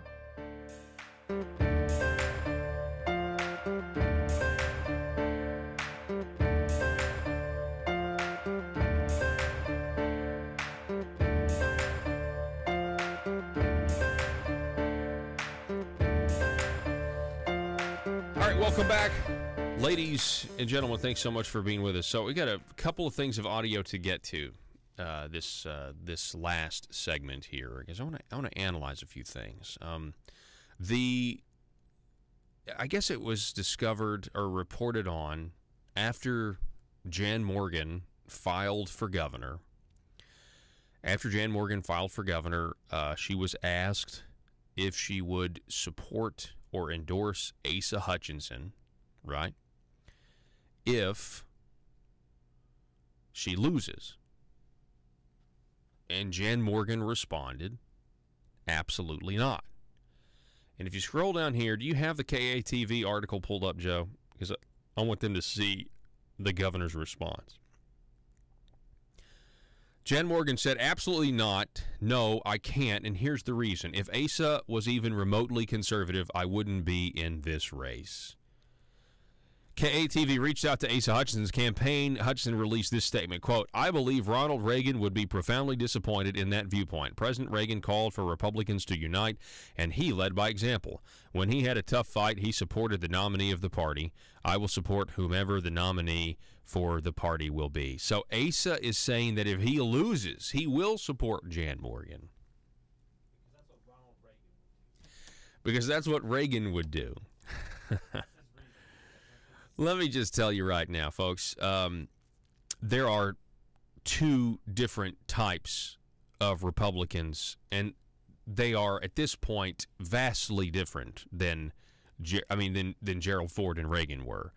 I mean, look, this is, I would say, if you look at the liberal policies that Asa is promoting, they are the same policies that Hillary Clinton agrees with, okay? Let's, real quick, because my argument is what Ronald Reagan said about never saying a negative word about another Republican no longer applies. And I think in the present circumstances, if Reagan were alive, he would agree with me because he would see the kind of stuff that's going on. So when Hillary Clinton it comes to Arkansas and praises Asa Hutchinson and says that she is supportive of him, you want the conservative challenger to endorse him if she loses? Get out. You're crazy. You're absolutely crazy. Real quick, I know we played this ad nauseum yesterday, but I'm going to keep playing it because, hey, just want you to know, I know you don't like her shrill voice. It is driving Little Rock mad. This one clip is driving Little Rock mad. Listen.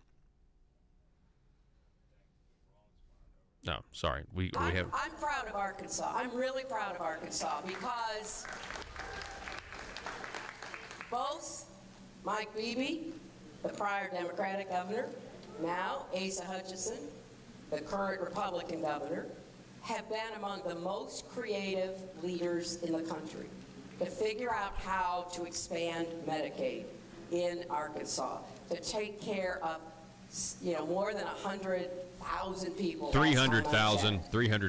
And you know what that's meant? That's meant not only that people got health care, it's also meant that rural hospitals have stayed open that are closing in states that refuse to extend Medicaid.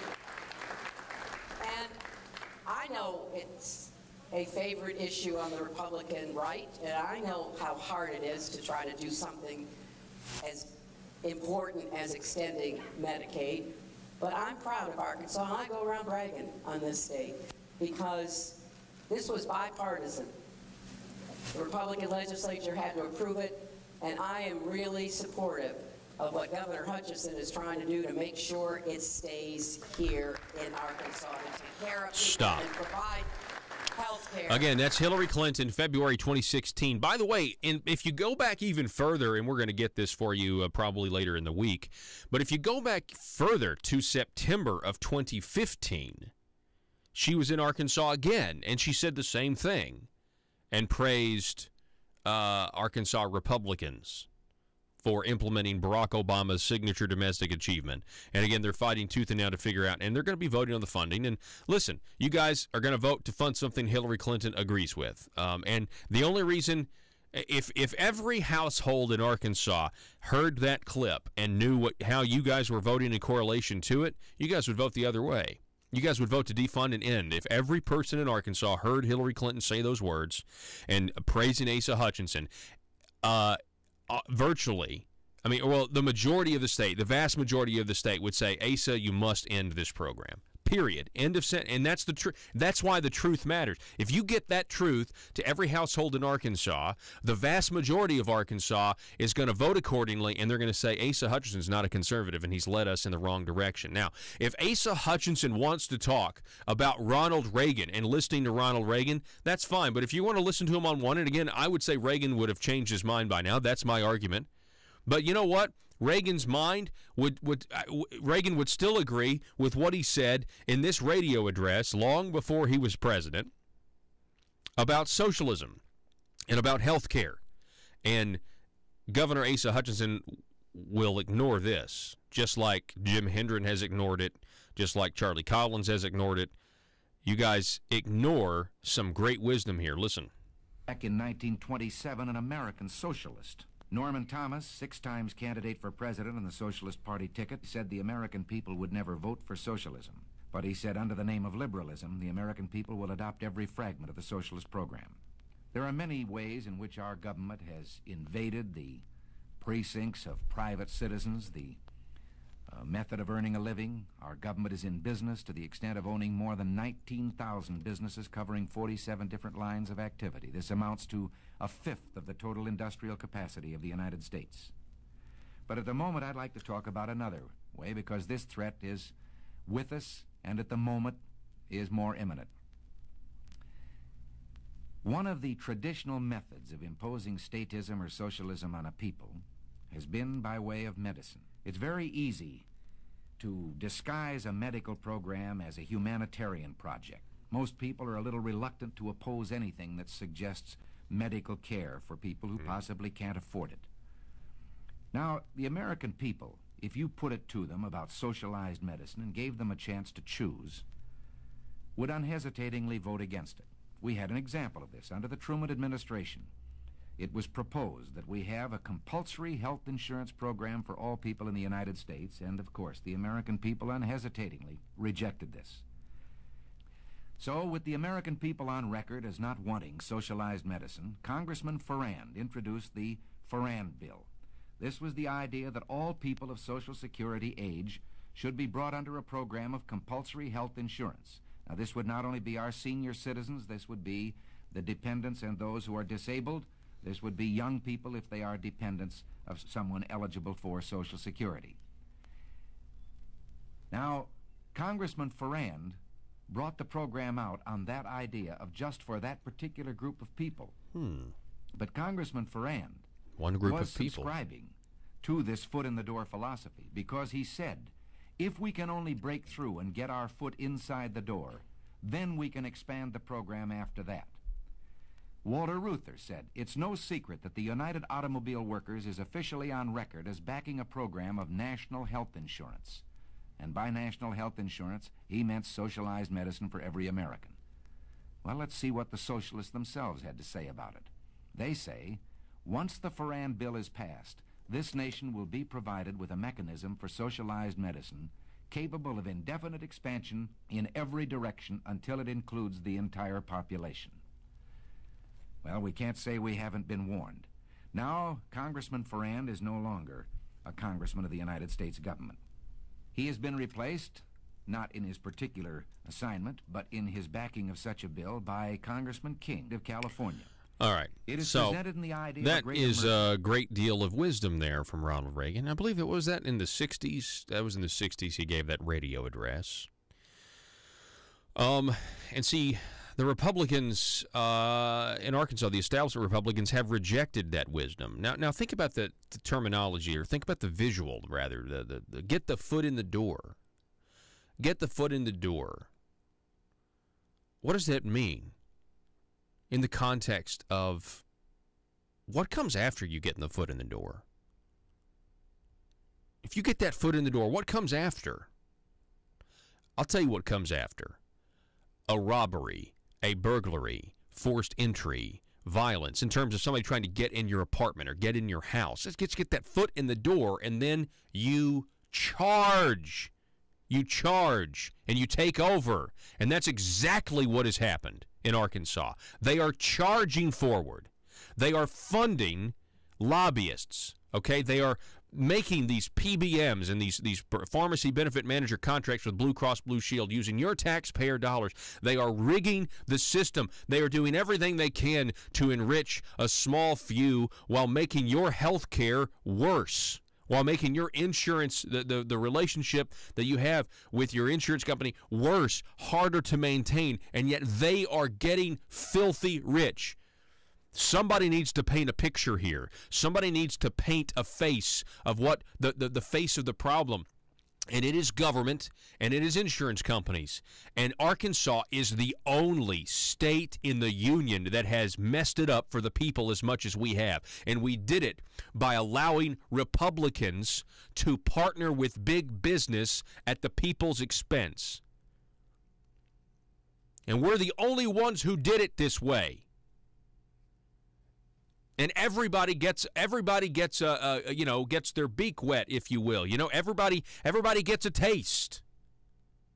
But the people of Arkansas we're getting sold out. Asa Hutchinson's not a governor; he's a real estate agent, and he's selling us to the Chinese or to Blue Cross Blue Shield or to CVS Caremark or whoever it is. He's selling us out. That's his entire governorship. That's what he's doing. And maybe this is the way it's always been. And maybe we're just now realizing it because it's a Republican in office who's supposed to stand for something else, who told the people he stands for something else, but now he's not actually reforming things. And it's the same thing. And more people are looking at it. More and more limited government conservatives are like, why is Little Rock still so powerful? Why are they this bubble? Why are they enriching themselves with the people's money? Why do they waste our money and ask for more taxes when we're already giving the government so much of our wealth to do these things? Why do we spend $8,000 a person to run our government when the average states around us spend $5,000? How come you haven't changed that, Governor? What is wrong?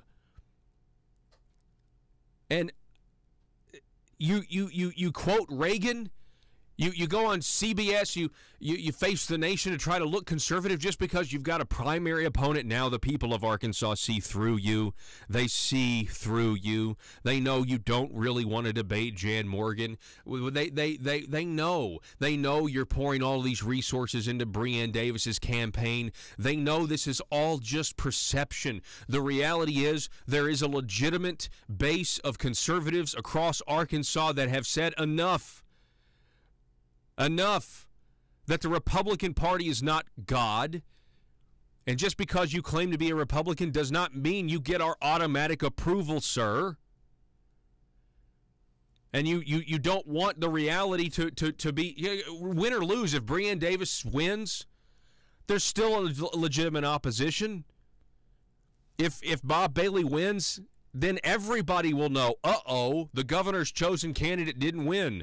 The Marble Palace's chosen candidate didn't win. The people are trying to take their government back. And you are in the way, Governor Hutchinson. You are standing in the way of the people. You are protecting an establishment that exists at the expense of the people.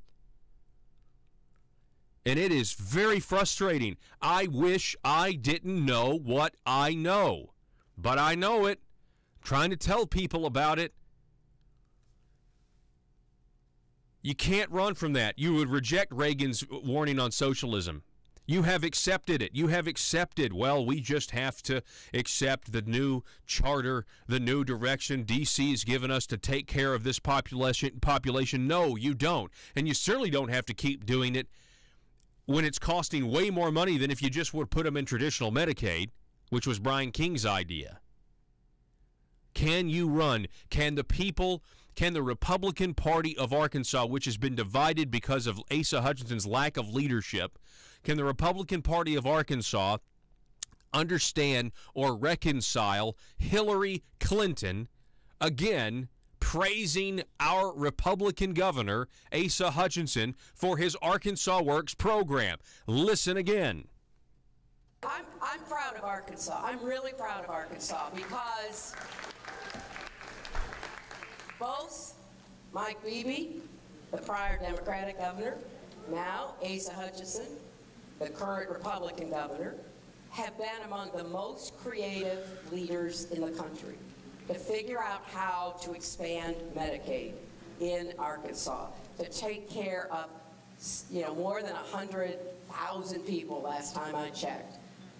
And you know what that's meant? That's meant not only that people got health care, it's also meant that rural hospitals have stayed open that are closing in states that refuse to extend Medicaid.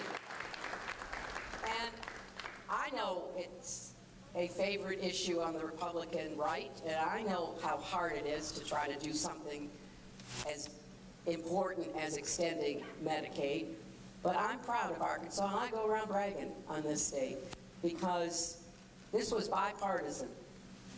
The Republican legislature had to approve it, and I am really supportive of what Governor Hutchinson is trying to do to make sure it stays here in Arkansas. Stop. And what Governor Hutchinson was trying to do then, his efforts continue to this day. To this day, they continue. Oh, no, Paul, but we're going to get a work requirement. It's going to be great. We've been trying to get they've been saying we're going to get a work requirement for 3 years now. 3 years. Where is it? Where is it? Have we seen the waiver? No. Has the legislature seen the waiver? Do we know if he's going to get the, quote, savings? Is the federal government going to approve the work requirements? Maybe. They approved Kentucky's. Weird that we saw Kentucky's. I haven't seen the waiver yet. What about 138 to 100%? 138. Are we going to get that? That's the big savings. If you don't get that, then everything still keeps going. Everything still keeps signing up. Up. More and more money. And then the same leadership will come to you and they will say, we've got to have the internet tax. We've got to have the gas tax to fund our roads. And they will ignore, you know what the number one driving of spender? You want to know the number one driving of spending in Arkansas is Medicaid. Medicaid. It's a sweet deal. They don't want to get rid of it. It's lucrative. Blue Cross Blue Shield, the hospitals, it's lucrative for them. Oh, the hospitals are going to close. No, they're building everywhere across the state. No, they're not going to close. Sorry, this has been a windfall for them too. All because they put out their phony hospital math. They say, uncompensated care is killing us. No, it's not. You are getting the dish payments. You're still getting the dish payments, the reimbursements for that. And then you come out, and it honestly, what the hospitals did, putting out their phony math, claiming more losses than they actually incurred should be a crime. Considering that it was used to justify where we are, this fraud against the people of Arkansas and our tax dollars to enrich Blue Cross Blue Shield, it should have been a crime. I am for legislation that would make it a crime to lie to legislators in committee hearings. I know the burden of proof would have to be high on that, but I tell you this, bureaucrats lie to state legislators and committees all the time. And we found out a week later, we'll find out 6 months later that what they said was lie, or what they said was deliberately misleading. It should be a crime for you bureaucrats that stand up for government, at all costs to lie to our state representatives. But you do it. And sometimes the state representatives want to be lied to. If we're honest about it, these senators and state reps, sometimes they want to be lied to, so they have an excuse. Well, so-and-so came down to the end of the table, and that's what he said. What are we going to accuse agency head so-and-so of lying to us? No, he's an honest person. How do we know he's an honest person? Well, because he was given angel's wings the moment he started working for the government, because no one in the government can be fallible. This is the mentality down there. Truth matters. We're going to continue speaking the truth even after I get my kneecaps busted. This is Conduit News Radio. I'm Paul Harrell. Back in a moment. If you're like me, you believe that small business is the heart of Arkansas's economic engine, and it should be viewed that way by the politicians in Little Rock. Conduit for Commerce also believes, like you and I believe, policies that achieve less regulation and lower taxation help small business in Arkansas thrive. Other policies like small, constitutionally consistent government and reducing citizen dependency on government keeps it from growing and expanding its influence on our daily lives. Conduit for Commerce works every day to educate the general public and legislators on these important priorities in the name of Arkansas small business. By the way, contributions to Conduit for Commerce are tax deductible. Log on now to conduitforcommerce.org and click on Contact Us on the right side of the page. That's conduitforcommerce.org. Go there now and learn the facts on protecting small business in Arkansas. Our Our nation's motto, "In God We Trust," first appeared in 1864. Secretary of Treasury Chase stated that no nation can be strong except in the strength of God, or safe except in His defense. And the trust of our people in God should be declared on our nation's coins. President Dwight Eisenhower then adopted "In God We Trust" as our nation's official motto in 1956. Act 911, enacted by the 2017 Arkansas General Assembly, states that if funds are available, durable framed copies of our nation's motto, "In God We Trust," shall be placed in public school classrooms, libraries, or any publicly maintained facilities. Posters may be donated or provided through voluntary contributions. If you're interested, please contact me at 870-275-2929. This is Dan Sullivan with the Liberty Moment. Paid for by Sullivan for Arkansas.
Conduit News Radio with Paul Harrell is building a liberty machine.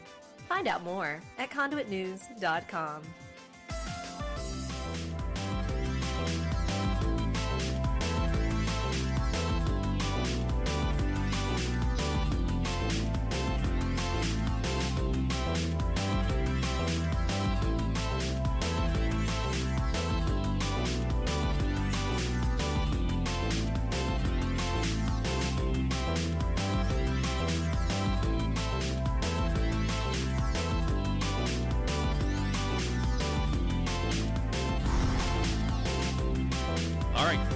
Back, ladies and gentlemen, thanks so much for being with us. Nancy on Facebook writing couple of things. Nancy hang on, Nancy. Wow, Hillary Clinton bragging on Asa. What a video for so early in the day. Yeah, spread it online. We've got the YouTube video of the segment we did yesterday on Hillary Clinton. We put that out there. So you can go to the Conduit News YouTube page, and you can find where we say Hillary, it says video, Hillary Clinton supports Asa Hutchinson, and you can share that. And it's just a little short 4-minute clip of what I said about it yesterday. Nancy then also goes on to say, boy, this program is great for my mind, but tough on my blood pressure. Yeah, you're telling me. I apologize if I got so worked up. I see Dan Borum. Where did Dan go on the Facebook page? Where you can listen and watch it, facebook.com/Conduit News. Dan, preach it, Paul. That's what he says. Dan writes, preach it, Paul. That was from my previous segment. I kind of felt like I was, if I'm honest about it. It was one of those things where things are just popping in my mind, and I don't know. Just trying to speak the truth, ladies and gentlemen. Just trying to speak the truth. See, what did we leave out today? Do we have anything? Oh, I want to remind you of this, and we didn't leave this out. We could have talked about it last hour. But all of this, I can't tell you the parts and the pieces that are moving in District 16 and what people are doing to try to lie about Bob Bailey. They will do anything. Number one, the Marble Palace is involved. Number two, this is personal for people in the community of District 16 because you have Well, you just have people that don't want to lose because they've never lost. So I want you to understand something. Next couple of weeks, probably going to happen after we get off the air. You just never know what they're going to throw at you. They're going to get more and more negative. They're going to lie and lie and lie about Bob Bailey. They're going to talk about where his money comes from, but completely ignore where Breanne Davis's money is coming from. They don't want to be transparent on that. They have no problem with Marble Palace's money. Arkansas, be safe.